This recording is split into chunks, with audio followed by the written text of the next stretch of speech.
Bienvenidos a un nuevo episodio de Axis Mundi. Mi nombre es Daniel Rodríguez. Y yo soy Luis Bon. En este episodio vamos a tocar un tema que, como todos los otros temas que hemos tocado, nos apasiona mucho a Luis y a mí. Obviamente por eso hacemos esto, porque nos gusta, y es sobre la alquimia, ¿no? Ese arte, esa ciencia de transformar los metales en metales más puros, o transformarse uno mismo, o esas cositas que hemos escuchado de la alquimia. O eso que, por ejemplo, por intentar revivir a tu madre muerta, puede hacer que pierdas unos miembros y tu hermano desaparezca. También vamos a hablar de eso. Axis Mundi, un temenos dedicado al símbolo y sus aplicaciones prácticas como herramienta de reconocimiento e individuación. Acompáñanos a salir de la cueva de nuestro inconsciente a través de mitos, cuentos, leyendas y diferentes lenguajes simbólicos como vehículo para poder ver más allá de lo evidente.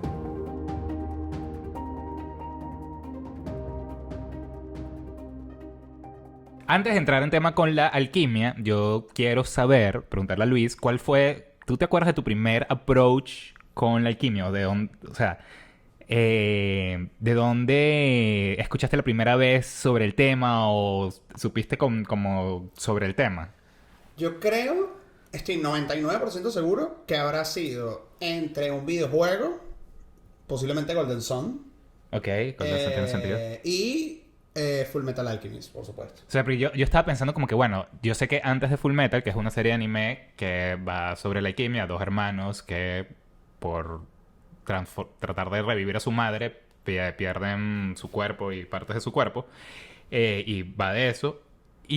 Pero antes de eso, claro, también estaba Harry Potter y la Piedra Filosofal, el primer libro. Sí. Pero yo al leer Harry Potter ya yo había leído, escuchado algo. O sea, tenía sentido, sabía quién era Nicolas Flamel. O sea, Porque tenía posiblemente fue por algún videojuego. Sí. Estoy 99% seguro. En los videojuegos hay muchas trazas de mitos, de conocimiento tradicional, etc. Y evidentemente es porque, bueno, todo eso está apelando como a ese sustrato mítico que está en nuestro inconsciente. O sea, tú puedes agarrar cualquiera, Final Fantasy, Dragon Quest, etc. y vas a conseguir que sí, referencias a dioses griegos, referencias a leyenda artúrica, alquimia, tal, porque bueno, es parte como del lore de estos universos. Estoy seguro que ese fue así fue como llegó. Estoy casi 100% seguro. Sí, por eso. Como que no me acordaba. Pero bueno, como justamente lo menciona Luis, la alquimia es algo que de vez en cuando ha sido referenciada en historias, en videojuegos. Y podemos ir empezando a hablar de qué es la alquimia o... Porque la alquimia se puede interpretar de diferentes maneras, pero bueno, dan englobar un poquito qué es la alquimia.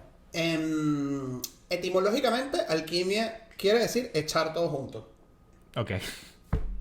Listo. O sea, otros dicen que, bueno, alquimia tiene que ver con haciendo referencia a Tierra Negra, porque se dice que la alquimia, por lo menos en Occidente, llega de Egipto. Desde hace como 2500 años ya en Egipto estaba la idea de la alquimia.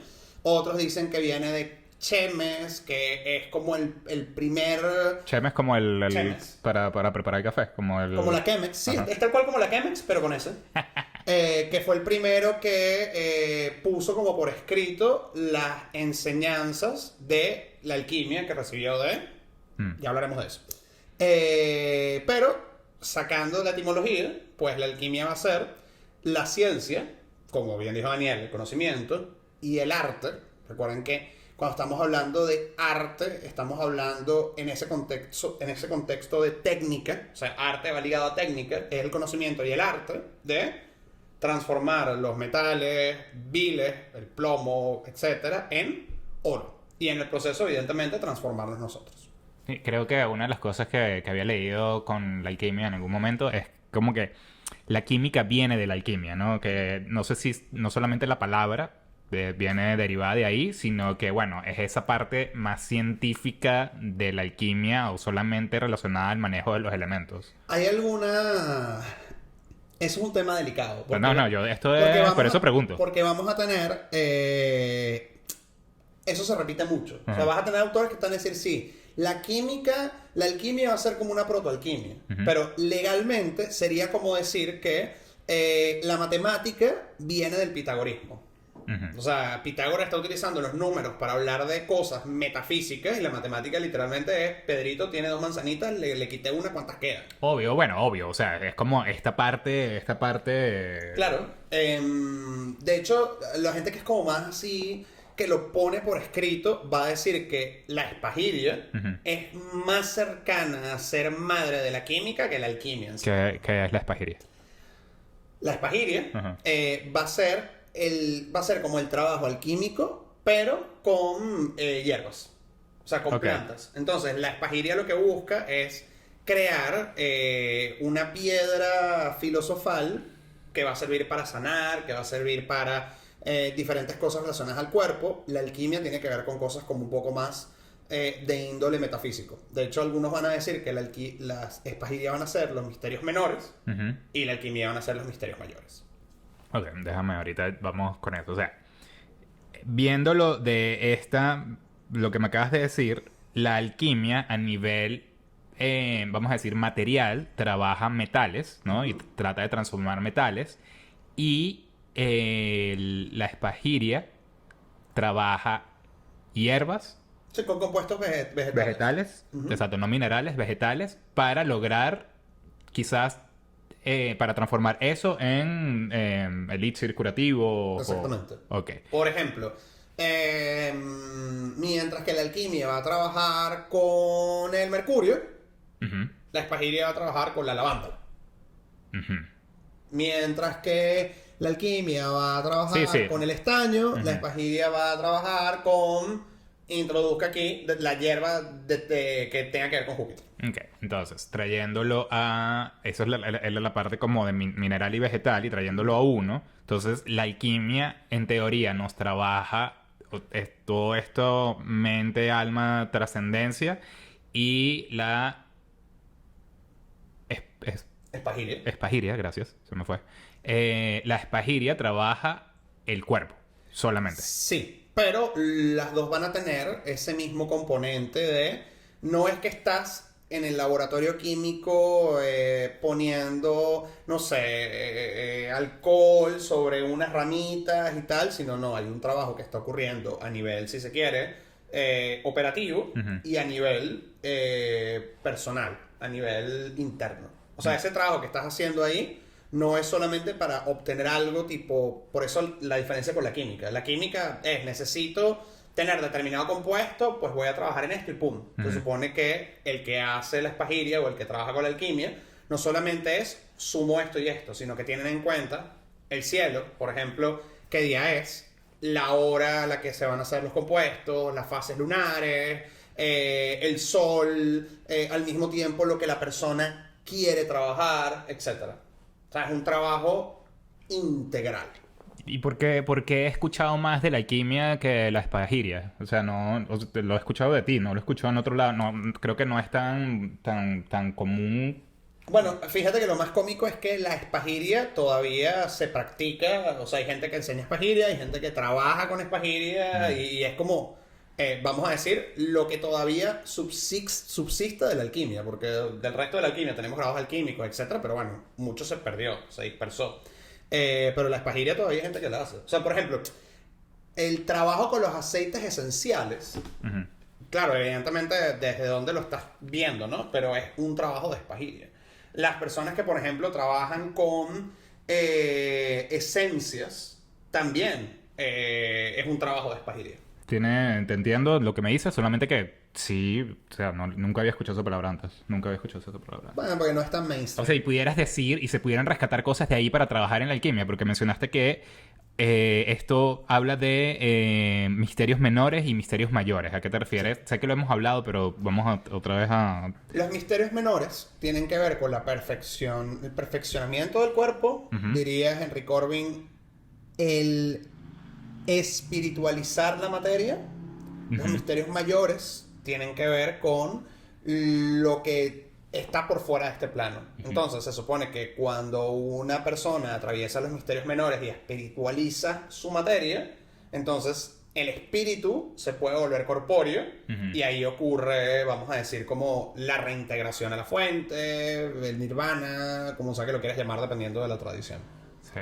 Desciende a la Jerusalén celeste. Ahí, no sé cómo mencionar esto sin decir que es spoiler, pero hay un momento en Full Metal que Sí, ya ajá. es al final que Sí. literalmente buscan unir vamos a decir que en la tierra trata de elevarse y del cielo tratan de traer a Dios, o sea, como que hacerlo terrestre y hacerlo uno, ¿no?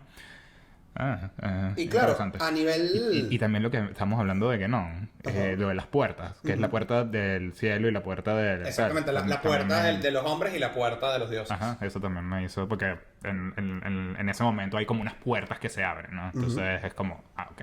Y ojo, esta conexión con lo de arriba y lo de abajo es clave dentro de la alquimia. Ujú.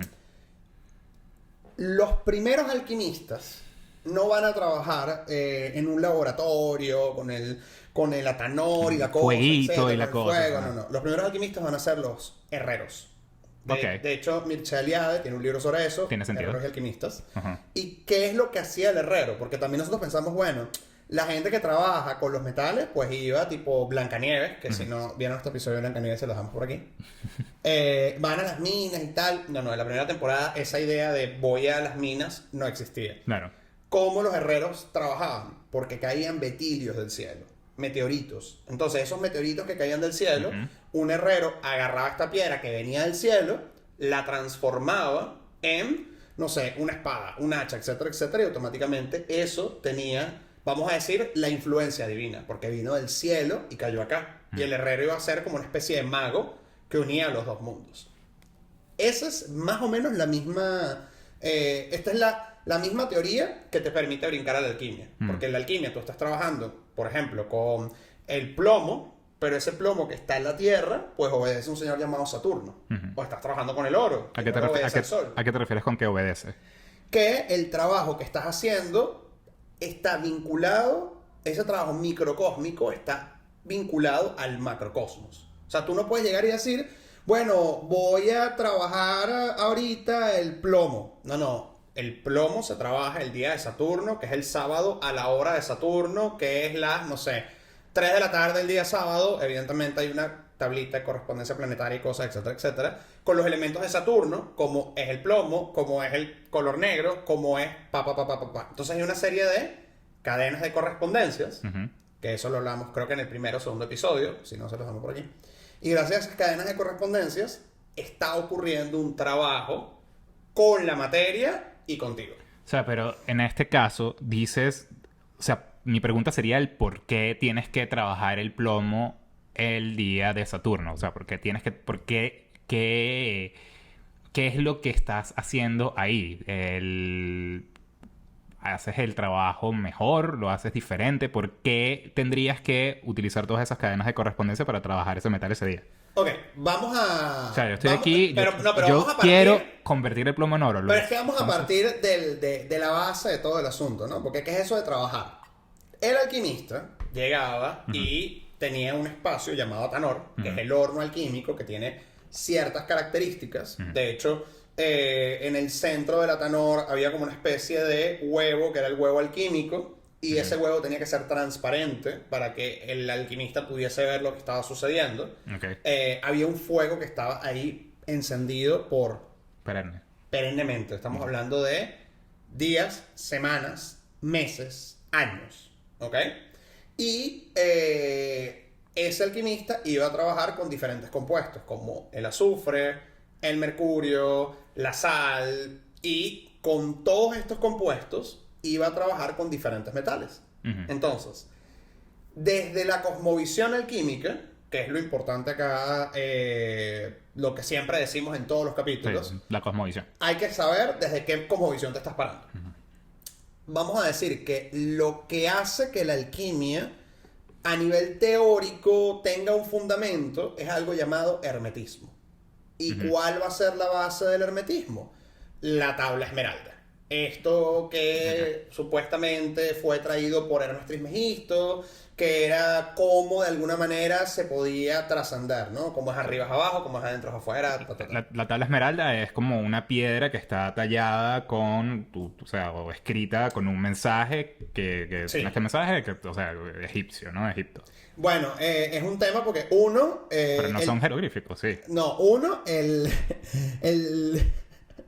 la tabla esmeralda legalmente no existe. O sea, es un mito urbano. Pero de nuevo, no importa. Porque por ser un mito es algo real. That's the point. Y dentro de la mitología de la tabla esmeralda se dice que este conocimiento fue entregado de Hermes a Moisés. Y Moisés pues lo va transmitiendo de generación en generación, y por eso vamos a ver que el hermetismo va a llevársela muy bien con, por un lado, toda la mirada helénica, o sea, griega, vamos a ver dioses, cosas, etcétera. Va a servir también como una especie de recipiente para la tradición esotérica hebrea, que es la cábala, y vamos a tener muchas correspondencias con la cábala dentro de la alquimia. Vamos a tener también imaginería cristiana, entonces también esa parte esotérica del cristianismo va a entrar por acá, y por ahí conectamos con el rosacrucismo, la masonería, etc. Pero desde la cosmovisión hermética, que es lo importante acá, todo, arriba, abajo, adentro, afuera, izquierda, derecha, todo, absolutamente todo está unido. Entonces, si yo quiero trabajar conmigo, con lo terreno, con el plomo, con lo más bajo, automáticamente tengo que ver qué es lo que está pasando con su correspondencia en lo más alto. Y el alquimista va a ser como una especie de mago que va a unir los mundos. Entonces, yo como alquimista tengo que estar viendo el cielo y tengo que estar viendo qué es lo que está pasando aquí en la tierra para que pueda efectivamente ocurrir una transformación. En ese proceso yo me tengo que transformar. Ya, ok. Te entiendo, tiene sentido. Ese hermetismo es lo de las 7 leyes herméticas de cómo es arriba es abajo. Bueno, el tema... ¿Cuál es la similitud entre la alquimia y el hermetismo? O sea, entiendo que la alquimia viene de ahí, parte de ahí, o viceversa. Ajá. El hermetismo va a ser, vamos a decir, la parte teórica, filosófica, especulativa de la alquimia. Ok. O sea, vamos a decir, es como el marco epistemológico sobre el que vamos a trabajar. Listo. Porque si nosotros no tiene cosa práctica. Exactamente. Si nosotros, por ejemplo, solamente tuviésemos el hermetismo, si no existiera el hermetismo y vamos a la alquimia, ¿por qué yo tendría que trabajar el plomo un sábado? Ajá, ahora, como existe el hermetismo y partimos de esa cosmovisión, decimos hay que trabajar el plomo el sábado por esto y aquello. Como arriba es abajo. Elena de Troya. Por eso te decía al principio que entonces la alquimia no es como la química. Yeah. Porque la química no tiene nada que ver. No tiene nada que ver. Pero bueno, la idea del laboratorio, la cosita, etcétera, el matraz, el fueguito. Bueno, es lógico que lo obvio. vemos así. El hermetismo va a servir como, vamos a decir, te va a dar como el marco epistemológico en el que vas a trabajar. O sea, ese hermetismo... El marco epistemológico sería como las reglas o como... Sí, exactamente. La cosmovisión. Listo. Es como... ya que estuvimos hablando del tarot y de la astrología, que se lo vamos a dejar por aquí, pum, pum, pum. Es como, imagínate que... Estoy salvando las distancias, ¿no? El hermetismo va a ser... Hay 12 signos del zodiaco, hay 7 planetas. Si tú no tienes esto, no puedes hacer nada con la astrología. That's the point. Entonces... ¿qué es lo que sucede? Ese hermetismo comienza a llegar primero a Occidente como una especie de filosofía, una especie de conocimiento, etcétera, etcétera. Y cuando comienza a aparecer la alquimia es como, bueno, esto va casado con esto. Porque al final de cuentas vienen de la misma base tradicional, ¿no? O sea, aunque la alquimia tiene miles de años existiendo en China, en la India, etcétera. De hecho, Guénon decía que la alquimia de Oriente es el yoga. Porque, bueno, fíjate que con el yoga, porque también creo que esto puede servir para entenderlo mejor. ¿Qué estás haciendo tú con el yoga? Estás trabajando tus chakras, que son estos puntos energéticos que son invisibles. ¿Cómo los estás trabajando? Con tu cuerpo.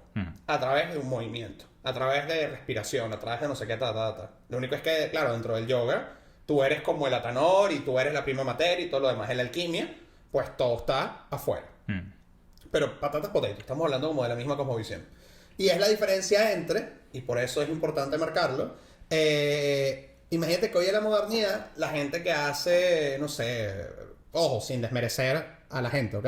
Pero no podemos comparar al que, por ejemplo, hace, no sé, power yoga, versus el yoga de la India que está trabajando con la Kundalini para poder iluminarse, que no sé qué. Claro, claro. O sea, una cosa es el yoga que Sí, vas a para ver hacer en YouTube ejercicio, para hacer ejercicio. fitness yoga. Exacto. Exactamente. Y otra cosa va a ser ese yoga linkeado con una cadena tradicional.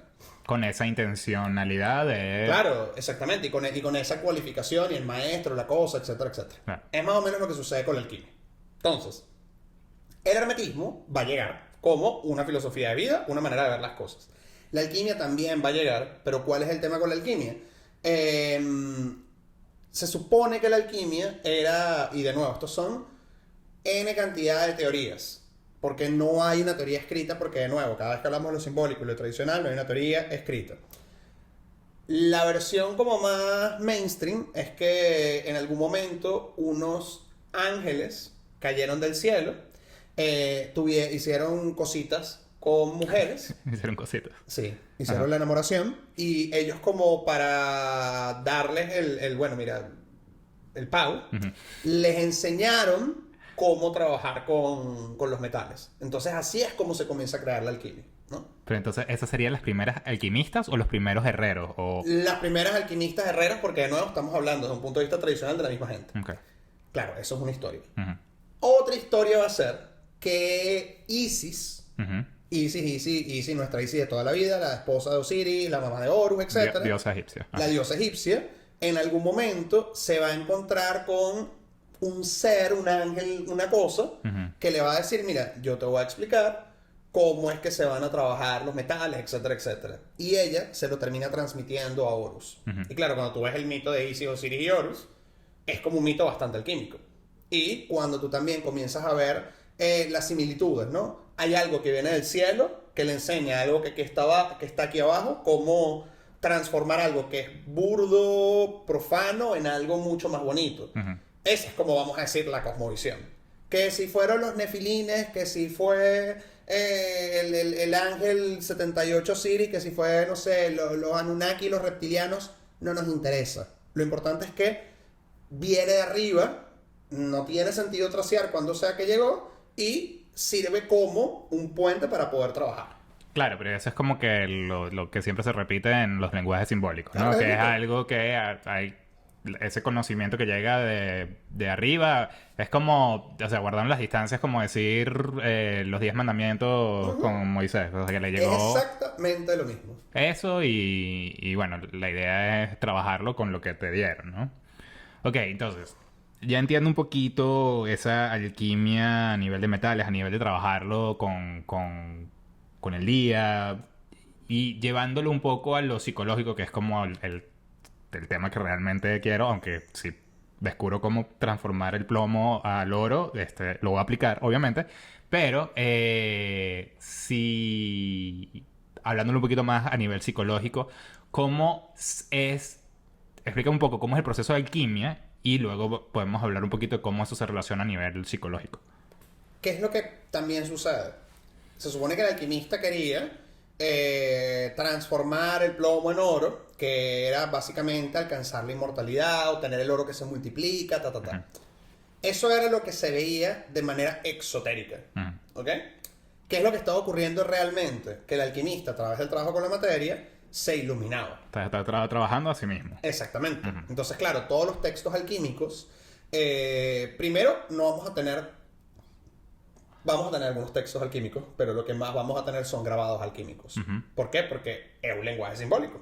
Y además los textos alquímicos van a estar escritos técnicamente como poesía, en un lenguaje simbólico. O sea, a ti no te van a decir en un texto alquímico, ponga 3 gramos de plomo, échale una cucharita de azufre, póngalo a 100 grados. No. O sea, te van a decir, cuando el hijo de Latona está sumergido en las aguas de Neptuno, Hermes aparece, le da un toque y lo eleva. Que bueno, el hijo de la tona es Apolo, que es el sol, que que es el oro, y por ahí va la cosa, ¿no? Evidentemente, el que estaba conectado con los misterios de la alquimia podía interpretar lo que estaba escrito ahí. Y el que no, pues estaba fregado. Durante mucho tiempo los manuscritos alquímicos pues pasaron de un lugar a otro. Gran parte de que nos haya llegado a nosotros pues pasa por los árabes, pasa por la Edad Media, pasa por las escuelas de misterios, de las que vamos a tener un capítulo muy chévere, etc. Y en algún momento muchos de estos grabados pues se quedan por ahí, en el aire, porque están en latín, nadie los tradujo, agarrando polvo. Y un día llega una señora llamada Marie-Lou von Franz. Y le comienza a fastidiar a Carl Gustav Jung, el padre de la Escuela de Psicología Analítica Profunda, y le dice, mira, yo quiero aprender de ti, quiero que me enseñes a hacer cosas. Y Jung le dice, ok, chévere, ahí tengo unos manuscritos ahí alquímicos de hace esos 200 años, tradúzamelos. Y gracias a que Jung hace que von Franz traduzca los manuscritos alquímicos es que tenemos gran parte del corpus hermético, Paracelso, un pocotón de cosas que normalmente se hubiesen perdido. Gracias a Jung. ¿Qué pasa con Jung? Jung comienza a ver que en esos grados alquímicos hay similitudes con el proceso de hacer conciencia. Porque bueno, al principio está la prima materia, que es el caos, donde todo está indiferenciado, que suena mucho como el inconsciente. Después de estar bregando mucho con esa materia, pues sale algo un poco más purificado, que es el albedo, que es la etapa en blanco, que es como esa luz de la duermevela. Es como, por ejemplo, cuando estás mucho tiempo en terapia trabajando un contenido y en algún momento es como, yo creo que sé como por dónde va esto. O sea, no lo puedo poner en palabras, no es que lo tenga integrado, pero antes no sabía por qué me sentía angustiado. Ahorita hay algo que me dice que creo que lo sé. Hasta que después llegamos al rubedo, que es la última etapa, que es la etapa en rojo, donde se integra un contenido a la conciencia y es como, bueno, ya entendí lo que tenía que hacer. Yeah. Esto es a grandes rasgos. Sí, déjame dos cosas. O sea, para como yo entiendo el proceso alquímico a nivel psicológico, como Luis dijo, comienzas como con una etapa negra, pasas como una etapa blanca y terminas en una etapa roja, ¿no? Que también se asemeja con la piedra filosofal, que es de color rojo, que es ese premio o ese resultado de todo esto, ¿no? Y llevándolo a la otra cadena de simpatías, cuando buscas la conciencia a nivel alquímico, trabajo alquímico, es ese pasar del plomo al oro. El oro es la conciencia, ¿no? Entonces es como que eso. Para mí, sé que obviamente esto es como muy simplificado lo que voy a decir, es un poquito similar a lo que dice Luis, pienso en la alquimia como los procesos que vivimos, o sea, a nivel personal, a nivel psicológico, donde primero que todo comienza con esa etapa negra, con eso indiferenciado, con el caos, ¿no? Con, un problema está pasando o algo fuerte está pasando, ¿no? Y no logramos ver qué es lo que realmente es, ¿no? Al empezar a trabajarlo en terapia, trabajándolo, la manera en que ustedes trabajen todo su desarrollo personal, pues esa masa indiferencial la vamos a empezar a ir como que separando y empezarle a dar una diferencia, empezar a dar algún tipo de... O sea, separando lo sutil de lo burdo. Ajá, como dice el poeta.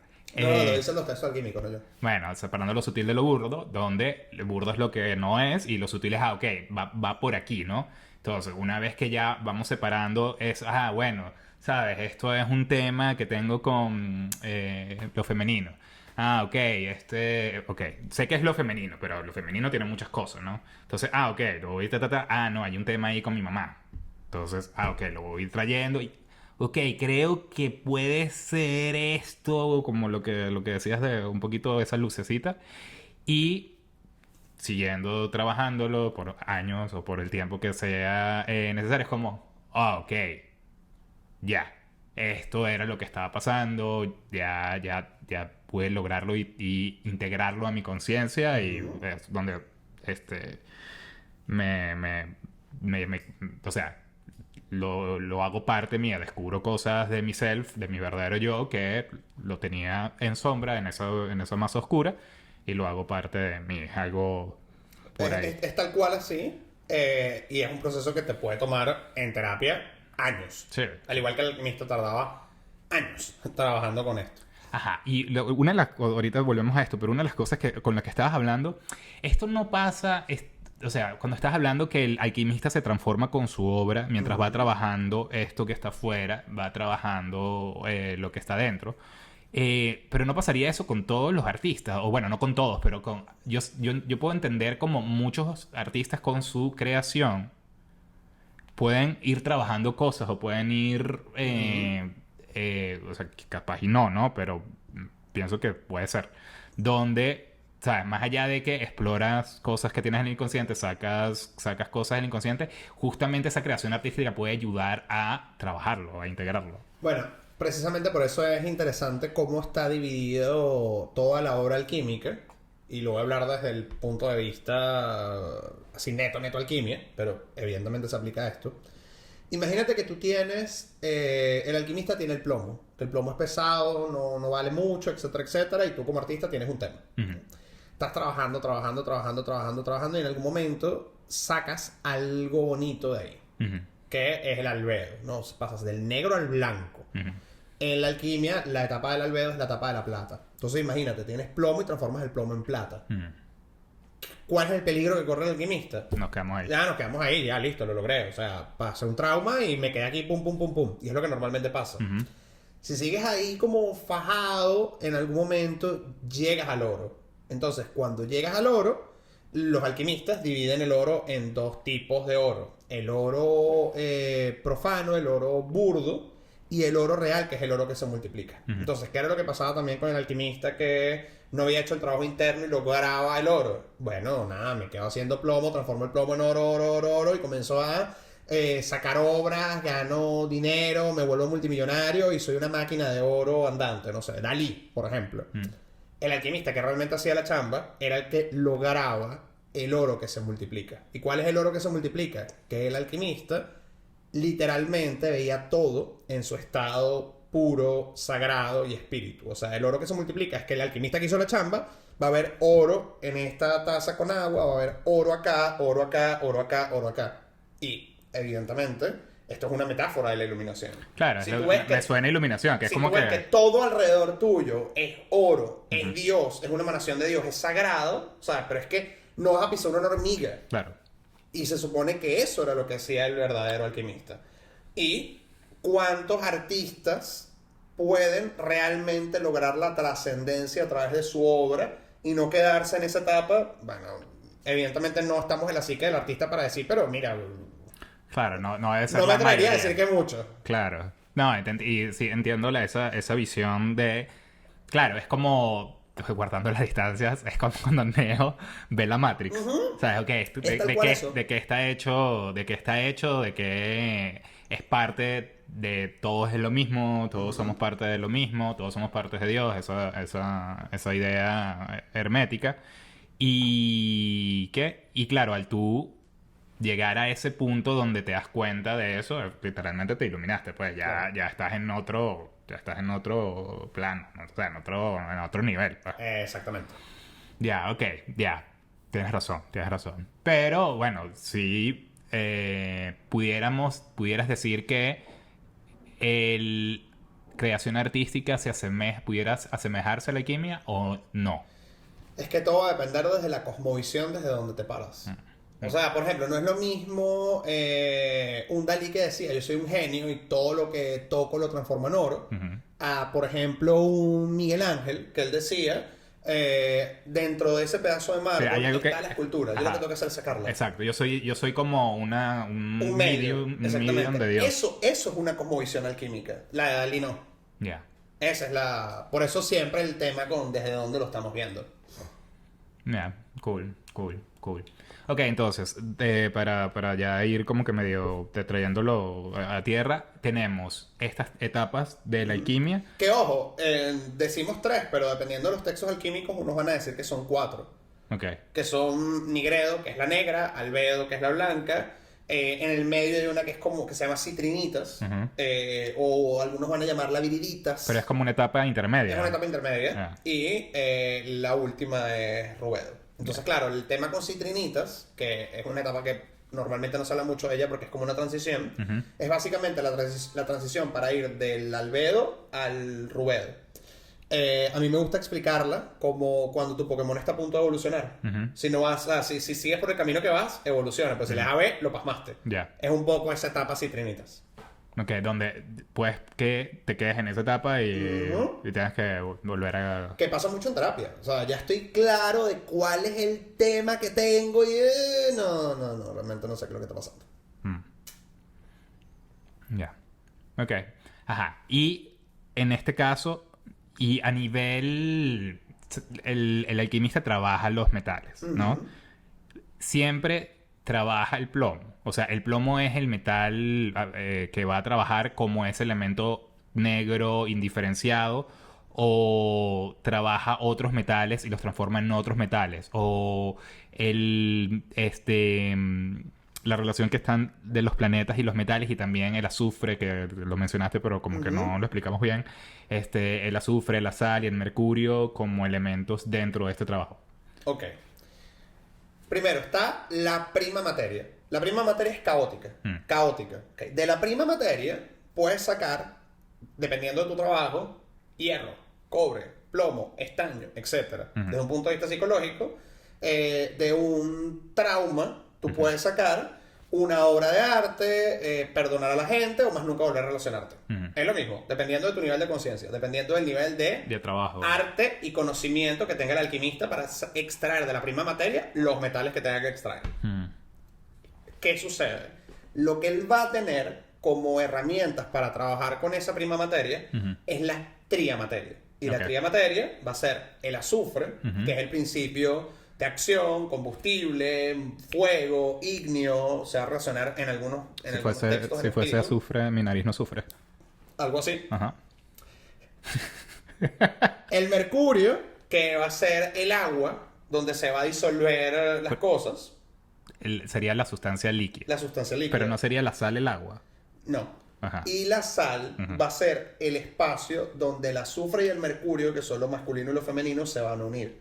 Porque azufre y mercurio van a estar separados y la sal es como el punto donde se llega a un acuerdo. Entonces tú vas a trabajar para poder conseguir esa sal, que es la que va a trabajar con determinados compuestos.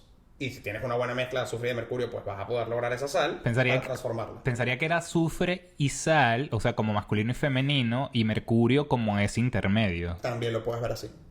¿Pero cuál es? Es que ese es el tema con los textos alquímicos, porque también puedes verlo así porque la sal es la tierra, el azufre es el espíritu, lo que está en el medio es mercurio.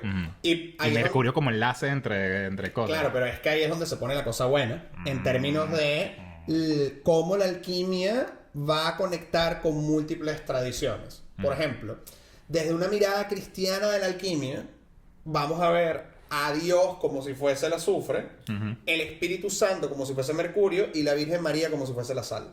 Entonces, claro, ella es la que va a hacer que nazca Cristo. Pero para que nazca Cristo, ella tiene que ser el receptáculo de ese espíritu y para eso, pues, tiene que descender el Espíritu Santo. De nuevo, es un temazo, porque además también dependiendo del autor donde tú te estás parando, cada quien va a ver, por ejemplo, van a haber autores que al principio van a decir solamente existe el azufre y el mercurio. Y después, para poder resolver esto y haya dinamismo, porque tiene que ser un número 3, es que aparece la sal. Lo mismo con el tema de las etapas. Es un tema muy, muy complejo. Con los planetas, sí es como consenso que son 7. Que son los 7 planetas. Exactamente. Y los últimos 2 planetas, que son el Sol y la Luna, pues la Luna se va a asemejar a la plata y al albedo, el Sol al rubedo y al oro. Y cada uno de esos planetas, porque no, estamos hablando de cómo está arriba es abajo, van a representar una virtud y van a representar también un pecado. Que es lo que hablamos en el episodio número 7, que exactamente, de los enanitos. Entonces, claro, no es que yo estoy en este momento trabajando con mi plomo porque tal, no, es que vamos a imaginar que si de la prima materia lo que salió fue el plomo, es que bueno, mi tema es por la avaricia. Y yo para poder trabajar con la avaricia, tengo que trabajar con una virtud teologal como la caridad, o tengo que trabajar con otras cosas. No es muy loco, no es muy loco que el plomo me hable de avaricia y lo quieras transformar en oro. No, Claro. no, pero no es como... Claro, pero no es esa avaricia. O Ay, sea, no. si realmente Estás trabajando el trabajándolo, plomo obvio. para querer oro, porque tienes que trabajar con la Exacto, avaricia. claro. That's the point. Exacto, exacto. Y claro, y si no pudiste cambiar nada, pues te quedaste ahí porque ese era tu tema y punto. Y además es muy... O sea, cuando tú lo comienzas a ver por cadenas de asociaciones, ¿no? Porque así es como es divertido verlo. Tú dices, bueno, Saturno. Chévere. Saturno va a ser quien se ha considerado en la astrología el maléfico, ¿no? Porque es el que hace que las cosas sean difíciles. Porque, bueno, evidentemente lo más difícil, lo más pesado, lo más denso de trabajar es el plomo. Pero ese Saturno también va a regir a un signo llamado Capricornio. Y así como los Escorpios tienen fama de ser rencorosos, los Leos egocéntricos, los Géminis de doble cara, los Piscis de llorones, pues a que siempre se le culpa a Capricornio, que es materialista. Que todo es la materia, no sé qué trata. Entonces, tú puedes comenzar a darte cuenta cómo, aunque son diferentes lenguajes simbólicos, pareciera que todo está como... Sí, sí, todo está unido. Y fíjate que, por ejemplo, en el tarot, Saturno se asocia al mundo, que es la última carta. Porque, claro, es literalmente trascendiste y saliste de Saturno y ya estás elevado. Entonces, todo se termina uniendo. Interesante. Fun fact. ¿Sabes que lograron transformar, no estoy seguro si era plomo, pero sí otro elemento Sí, en no, oro? pero es demasiado costoso. Es demasiado costoso. Y Sí. tienes, o sea, son como millones de dólares para transformar un pedacito de oro. Pero se puede. Pero físicamente se logró, ¿no? Y que lo que transformaron fue como, ¿sabes? Partículas microatómicas. Pero bueno, que en teoría sí se puede. Bueno, y como siempre, nuestra última parte, el cómo traemos la alquimia a nuestra vida. Bueno, como mencionamos un poquito antes, más allá de que nos encanta Fullmetal Alchemist, que es uno de nuestros animes favoritos, totalmente recomendado. Véalo, por favor. Es buenísimo y toca muchos temas. Obviamente es una serie animada, es otra cosa, pero toca ciertos temas que cuando lo ves en retrospectiva, yo que la volví a ver que yo soy un poquito de alquimia, se hace súper interesante. Pero más allá de que nos gusta todo este tema alquímico, al poder relacionarlo con lo psicológico, me encantó. Porque me da otro punto de vista dentro de lo mismo. Entonces, claro, es lo que decía de, bueno, trabajar el plomo, esto indiferenciado y tratar de, ok, si lo primero que tenemos es indiferenciado, tenemos que empezar a diferenciar, ¿no? Es como que, es esto, no es esto, es esto, no es esto, no es esto, ta. Ah, mira, sí, es mi complejo paterno. Ah, ok. Empiezo desde una teoría bastante consciente, ¿no? Obviamente el proceso es mucho más profundo que eso, más complejo que eso. Irlo trabajando en lo que sea que hagamos para trabajar las cosas. Entonces, esa visión que me da la alquimia a estos procesos psicológicos, pues me ayuda a darle otra visión, que me gusta eso. Tú tienes un atanor ahí. Más allá del trabajo alquímico serio que uno hace en la vida, por ejemplo, algo de lo que no hablamos, entonces lo meto aquí como... De ladito. De ladito, es que la materia se va a trabajar con diferentes tipos de procesos. Entonces, por decir algo, hay un proceso que se llama calcinatio, que es quemar la materia. Hay otro que se llama solutio, que es disolverla en el agua, sublimatio, que tiene que ver con el aire y lo ves desde arriba, el coagulatio, que tiene que ver con la tierra. Son al final 12. ¿Por qué? Wow, 12. No sabía. Sí, pero es sencillo. ¿Por qué son 12 si son 7 planetas? ¿Por qué son 12? Porque cada proceso se asocia a un signo del zodiaco. O sea, lo que pensé fue el signo zodiaco, pero... Es lógico, por eso, o sea, es lógico, es súper lógico. Súper lógico. Entonces, yo siempre, cuando estoy en una situación, más allá de, sí, hay que transformar el plomo en oro, es como, hay situaciones donde literal lo único que puede movilizar es una calcina, tío. Ujú, que, Y es que, como- que lo queme. Que, o sea, que te queme, pega un grito, dale golpes de almohada. Y hay procesos que solamente se van a poder movilizar por una solutio. Entonces, llorar, llorar, llorar, un brote psicótico, unos asuntos. Hay otros que solamente se van a poder solucionar a través de una distilatio, o a través de una coagulatio, o a través de una sublimatio, a través de muchos otros procesos, mortificatio. Entonces, cuando tú comienzas a entender, bueno, la materia tiene que pasar por diferentes procesos, la psique tiene que pasar por diferentes procesos, y hay un momento para llorar, hay un momento para molestarte, un momento para reír, un momento para mi culpa, mi gran culpa, o sea, hay un momento para todo. Porque la alquimia tiene como todo el amplio abanico de reacciones. Eso está cool, es verdad. No hablamos de eso. Podemos agarrar un episodio para hablar de todas estas... Sí, eso sí les gustó, porque además, como se pueden dar cuenta, esto es Claro. larguísimo. Es como todos los... Esto es una abreboca de lo que es el tema. Pero es muchísimo de lo que se puede hablar. Y podemos ir en profundidad de cada una de las cosas que mencionamos. Que me parece interesante verlo. Bueno.